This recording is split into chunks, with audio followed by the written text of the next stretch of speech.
एक देश जो दुनिया की सबसे पुरानी सभ्यताओं में से एक था, लेकिन अचानक विदेशी ताकतों ने उसे अपने पैरों तले रौंद दिया। चीन पर किस किस ने जुल्म नहीं ढाए, जापान की क्रूरता, ब्रिटिश का लालच और बाकी देशों की साजिशें। साल 1839 में ब्रिटेन, जो खुद को सभ्य कहता था, लेकिन उसकी नजर चीन की समृद्धि पर थी। ब्रिटिश अफीम बेचना चाहता था, लेकिन चीन ने मना कर दिया। ब्रिटिश ने युद्ध छेड़ दिया, पहला ओपियम वॉर। हजारों चीनी लोग मारे गए, महिलाएं, बच्चे, बुजुर्ग, शहर तबाह हो गए। ब्रिटिश ने चीन को अफीम का आदी बनाने के लिए क्या क्या नहीं किया। वे जहाजों से छुपकर अफीम लाते थे, और जब चीन ने रोकने की कोशिश की तो तोपों से जवाब दिया। तभी हांगकांग को छीन लिया गया और आसमान संधियां थोप दी गईं। लेकिन अगला जुल्म और भी भयानक था। क्या फ्रांस भी इसमें शामिल था? आगे सुनिए, क्योंकि ये साजिश अकेले ब्रिटेन ने नहीं की थी। दूसरा वॉर। 1856 में ब्रिटेन और फ्रांस ने साथ मिलकर बीजिंग को घेर लिया।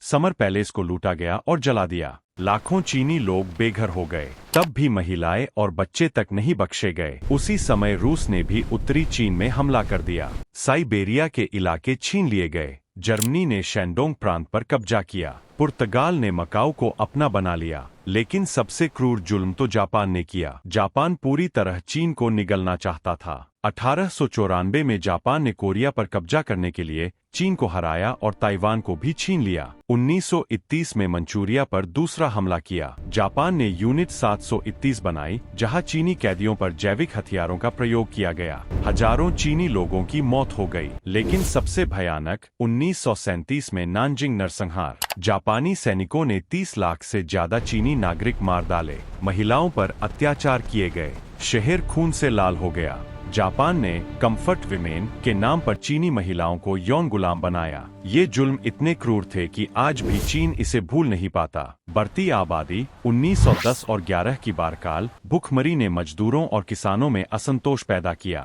रेलवे अधिकारों पर विवाद हुआ। सन यातसेन जैसे नेताओं ने राष्ट्रवाद, लोकतंत्र और क्रांतिकारी संगठनों को प्रेरित किया। पश्चिमी विचारों ने राजशाही के खिलाफ विद्रोह को बल दिया। 1911 में सन यातसेन के नेतृत्व में क्रांति हुई। चीन के 2000 साल पुराने राजशाही तंत्र को समाप्त कर दिया। 1 जनवरी 1912 को रिपब्लिक ऑफ चाइना बना। सन यातसेन पहले राष्ट्रपति बने। एशिया में ये पहला गणतंत्र दिवस मनाया गया। बाद में उन्होंने युआन शिकाई के साथ समझौते से राष्ट्रपति पद छोड़ दिया। फिर क्रांतिकारी आंदोलन के प्रणेता बने।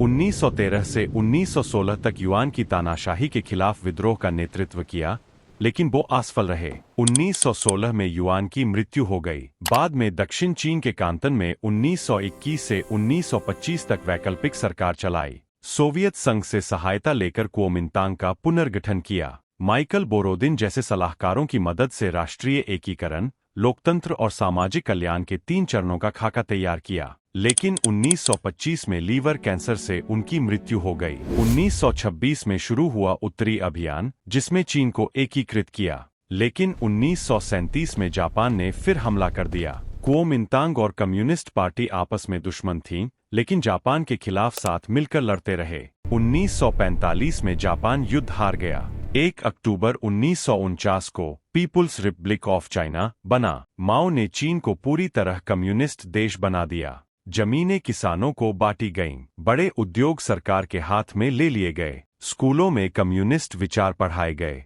अमेरिका और पश्चिमी देशों से दूरी बना ली। सोवियत संघ से नजदीकी बढ़ाई। लेकिन जल्द ही बड़ी समस्या आ गई। किसानों को जबरन फैक्ट्रियों में लाया गया। खेती कम हुई। अनाज उत्पादन गिर गया। लगभग 3-4 करोड़ लोग भूख से मर गए। ये इतिहास की सबसे बड़ी मानवनिर्मित आपदाओं में से एक था। माओ की छवि कमजोर पड़ गई। माओ ने फिर सत्ता मजबूत करने के लिए आंदोलन शुरू किया। Cultural revolution. स्कूल कॉलेज बंद। इतिहास की किताबें जलाई गईं। मंदिर, परंपराएं और संस्कृति नष्ट की गई। परिवार बिखर गए। चीन भी थक चुका था। 1976 में माओ की मृत्यु हो गई। डेंग शियाओपिंग सत्ता में आए। उन्होंने कहा, बिल्ली काली हो या सफेद, चूहे पकड़े तो सही। यानी विचारधारा नहीं, परिणाम मायने रखते हैं। उन्होंने विदेशी कंपनियों को चीन में आने दिया। शेंजेन जैसे शहरों को स्पेशल इकोनॉमिक जोन बनाया। किसानों को अपनी जमीन पर काम करने की आजादी दी।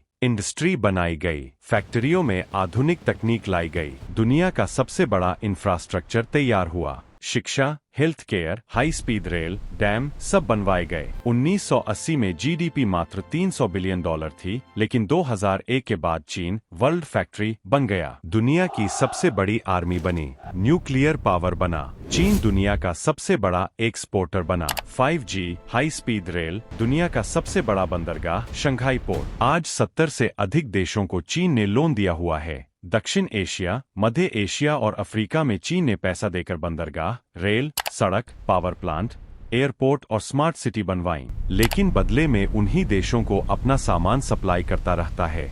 यहाँ तक कि आज हमारे यहाँ शादी बारात में जो ड्रोन कैमरा उड़ता है वो भी चीन से ही आता है। आज के समय में सुपर पावर अमेरिका तक पर भी चीन का कर्ज है। 2015 में शंघाई टावर बनाया गया, जो 632 मीटर ऊंचाई के साथ चीन की सबसे ऊंची इमारत है, दुनिया की दूसरी सबसे ऊंची इमारत है। 2016 में दुनिया का सबसे बड़ा रेडियो टेलीस्कोप बनाया गया, जिसका डिश 500 मीटर चौड़ा है। ये अंतरिक्ष की गहराइयों को खोजने के लिए बनाया गया है। 2018 में हांगकांग जुहाइम काओ ब्रिज बनाया गया।